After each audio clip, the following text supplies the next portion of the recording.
Hey boys, welcome back to round 4 of our Manly career mode. Back-to-back wins to start the season. The Roosters are on top, which is it's unsurprising for sure, because we looked at the Auckland Nines team.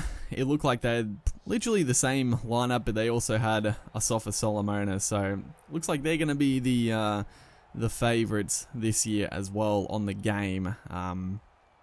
But yeah, trying to continue our winning form here, taking on the Bulldogs, who, look at their side, looks pretty standard there. Kurt Gidley, Kurt Gidley is back in the NRL playing dummy half for the Bulldogs. That's definitely not the player I was expecting the Bulldogs to sign. They definitely need a dummy half for sure, even though, in fairness, Jeremy Marshall King was doing some good stuff. He's up and down, Marshall King. He can have some really good games, but then he can also be pretty lackluster. But Kurt Gidley, Kurt Gidley, how old would Kurt? You know what? I'm gonna look up how old Kurt Gidley is right now, because good lord, he must be 40, right? He must be.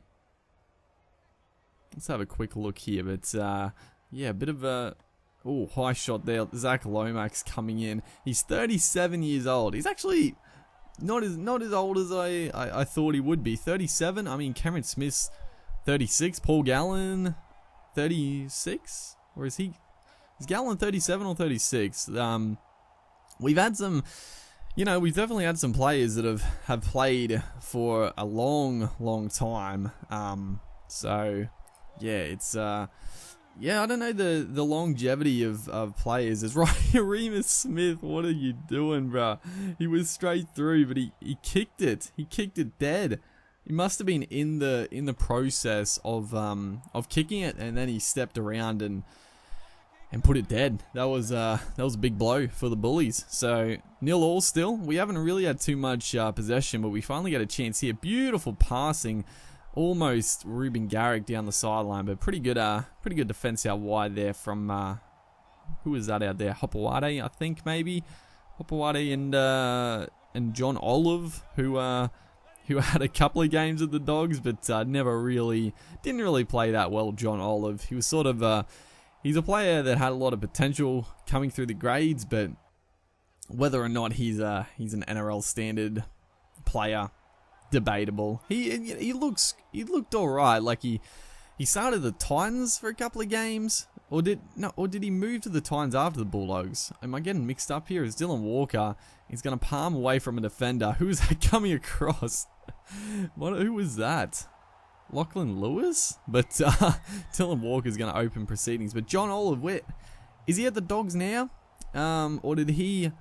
I think am I getting mixed up? Did he come from the Titans, or did he go to the Titans? I think he came from the Titans. The Titans got rid of him. And the Bulldogs now have him, I think. But yeah, he was sort of... He's got some decent attacking options. Is right here just before halftime. Ruben Garrick down the sideline puts a little chip in chase. He's going to burn them as well. What a way to finish the first half of footy. Ruben Garrick, what a standout play. That was impressive stuff. Ruben Garrick looking to convert his own try to make it 12 points to nothing going into the break. It's been a good half of footy. We really didn't even have that much possession. I mean, the possession there 62%, but we didn't really have that much quality territory for most of it. Just a couple opportunities and able to capitalize on that. As you got this little blindside play, and I talked about this before, but the blindside play like that is a very nice play. But sometimes the AI gets a little bit screwed up, like right there. I don't know why it happens, but sometimes the winger just his pathing is very weird, and he just runs over the sideline. It doesn't happen too often, but occasionally it does, and it can definitely break it down. As a good little kick there. Hopewade, he's actually the fullback in this. I personally think, I've talked about this quite a few times as well, but Hopewade, I think he's an incredibly underrated player, Hopewade, but I do think he is best suited at fullback. And you know, the Dogs in general, I'm just sort of like, why would you not play Hopewade at fullback? Go out and spend money on Zalesniak, who I don't think is the greatest fullback of all time. He's a good winger, but as a fullback, I don't think he's that flash hot. And then they also had Nick Meaney, who did a good job at fullback, but Hopewade I think would be their best option. It's just weird. As a great little set piece here. Joel Thompson is going to score. That was really nice play, spreading it wide. And it was Cade Cuss, a little bit glitchy there with the tackle and the kick happening simultaneously. But it was a nice try, because we spread them thin, opening up the spaces for kicks. And it also brought up the outside backs as well. So there wasn't anyone really covering the little grubber in behind. But yeah, the Bulldogs, Hopewade, I just feel like you got to just get him involved as much as possible. And at fullback, you know, he's strong defensively.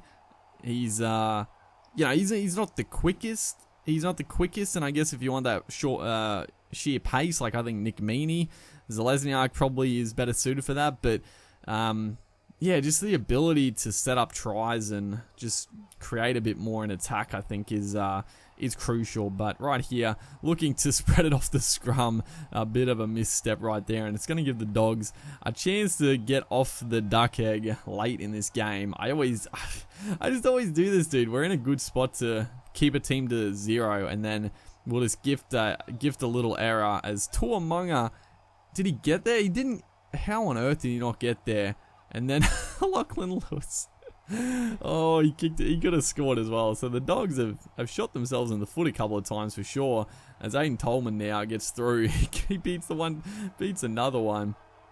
But that's going to be all she wrote. So we do keep the Dogs to 0, which is very, very nice. 16 points to 0. Solid game. I don't even think we played that well, but very solid. Hopefully, you guys are enjoying the series. Make sure to like and comment, and I'll see you in the next one.